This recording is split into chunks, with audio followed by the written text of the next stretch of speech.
Hello guys, جس طرح سے غزل یا قصیدے میں جب کوئی شاعرانہ خیال دو یا دو سے زیادہ شعروں میں مسلسل ادا کیا جاتا ہے تو ایسے شعروں کے مجموعے کو قطع کہتے ہیں۔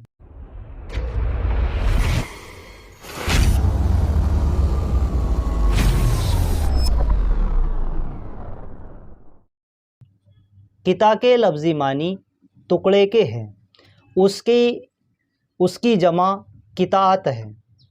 قطعات عموماً 4 مصرعوں پر مشتمل ہوتا ہے۔ اس کا دوسرا اور چوتھا مصرع ہم ردیف اور ہم قافیہ ہوتا ہے۔ قطعے میں 2 سے زیادہ اشعار بھی ہو سکتے ہیں، مگر اس کی تعداد متعین نہیں ہے۔ اگر یہ غزل یا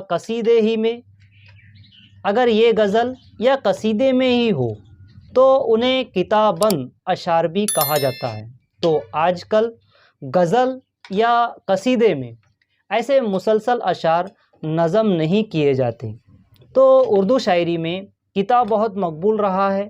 بعض شاعروں کے قطعات بہت مشہور ہوئے ہیں، جیسے حالی، اکبر، اقبال، جوش، اختر اور انصاری، نریش کمار، شاد وغیرہ وغیرہ جو ہے تو ان کے قطعات بہت مشہور ہوئے۔ تو آج کل مشاعروں میں زیادہ تر شعراء اپنا کلام سنانے سے پہلے 2 یا 4 قطعات ضرور سناتے ہیں، تو اس سے قطعے کی مقبولیت کا اندازہ ہوتا ہے۔ تو جہاں اسی بنا پر ذوق نے بھی قصائد اور غزلیات کے علاوہ قطعات لکھنے میں طبع آزمائی کی ہے۔